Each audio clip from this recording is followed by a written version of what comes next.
Hello students, आज हम इस क्लास में लैंग्वेज के बारे में पढ़ेंगे, भाषा के बारे में। ठीक है, हमारा जो टॉपिक है वो क्या है? भाषा। क्या है हमारा आज का टॉपिक? भाषा।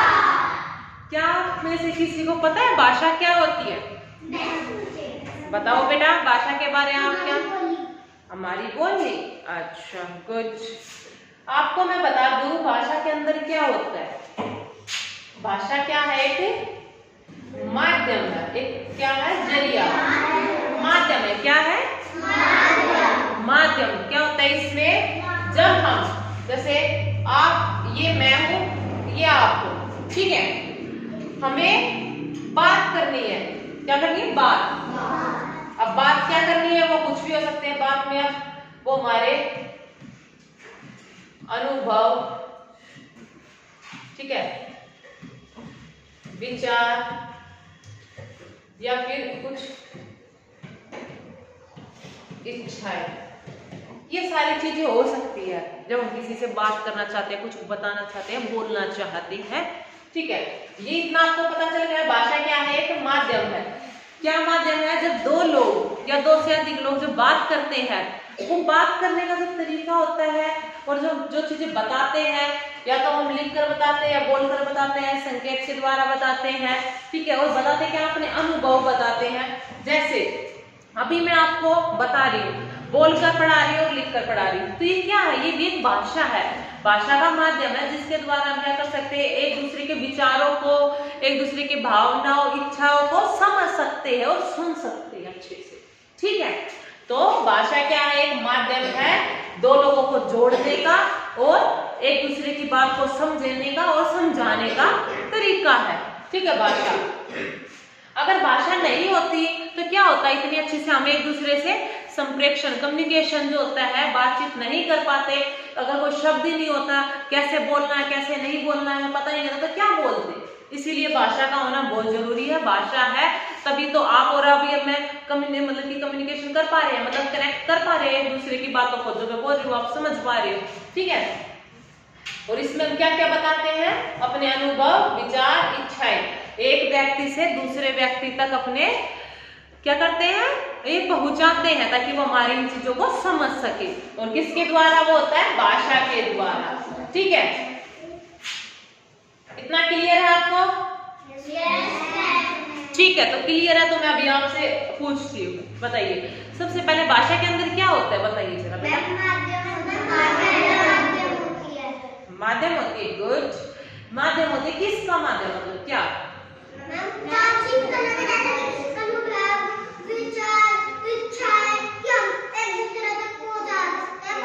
Okay, good, very good. तो आपको इतना क्लियर है कि हम अपने विचारों को, अनुभवों को दूसरों तक पहुंचाते हैं भाषा के द्वारा। भाषा एक माध्यम है, जरिया है। ठीक है, अब इसके प्रकार क्या है? प्रकार किसके? भाषा के। किसके प्रकार? गुड। तो भाषा के कितने प्रकार होते हैं पता है आपको? यस मैम, पता है? तो डिफाइंड अच्छे से करके बताओ फिर। अच्छा, सबसे पहले कौन सा वाला होता? बताइए जरा।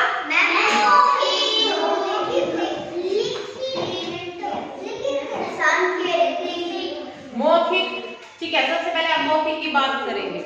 मौखिक क्या होता है? मौखिक में हम अपने विचारों को, भावना को, इच्छाओं को जो दूसरे तक हम पहुंचाना चाहते हैं, उसको हम क्या करते हैं? बोलकर बताते हैं। जैसे कि अभी मैं आपके समक्ष यहाँ खड़ी होकर बोल रही हूँ, तो क्या है?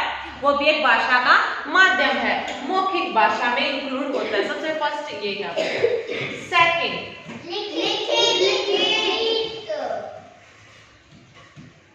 लिखित भाषा होती है।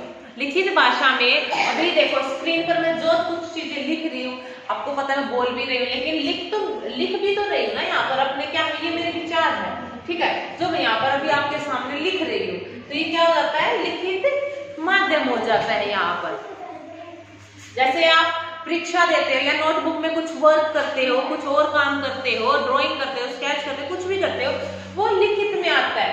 नेक्स्ट है थर्ड, संकेत। इसके अंदर क्या होता है? इसके अंदर हम इशारे, जैसे आप साइंस होते हैं कुछ, उनके थ्रू हम पढ़ा सकते हैं, बोल सकते हैं और अपनी बात जो हमारे अनुभव, थॉट्स होते हैं, विचार होते हैं, उनको एक दूसरे तक शेयर कर सकते हैं। तो मेन जो इसके 3 जो पार्ट्स हैं, प्रकार हैं, उनके अंदर क्या होता है, इनकी हेल्प से ही हम अपने बातों को दूसरों तक पहुंचा पाते हैं। ठीक है, तो इसीलिए भाषा का होना बहुत जरूरी है। ठीक है, ताकि हम एक दूसरे की बातों को समझ सके, सुन सके। एक बार और रिवाइज कर लेते हैं। सबसे पहले आज का जो टॉपिक है वो है भाषा। ठीक है, भाषा क्या है? भाषा एक माध्यम है जिसके द्वारा एक या एक से अधिक जो लोग होते हैं कनेक्ट कर पाते हैं एक दूसरे की बातों को, थॉट्स को। ठीक है, उसके बाद उसके प्रकार कितने होते हैं? 3 प्रकार होते हैं, मौखिक, लिखित और सांकेतिक। मौखिक में बोलकर अपने विचारों को प्रकट किया जाता है, लिखित में लिखकर और सांकेतिक में संकेतों के द्वारा, इशारों के द्वारा, ठीक है, साइन के द्वारा इसमें अपनी बातों को समझाया जाता है। ठीक है, अगर आपको ये टॉपिक क्लियर हो गया है तो आप अपने व्यू जरूर दें, कमेंट जरूर करें और एक दूसरे अपने फ्रेंड्स को शेयर जरूर करें ताकि उनको भी अच्छे से ये समझ में आ जाए। Thank you very much.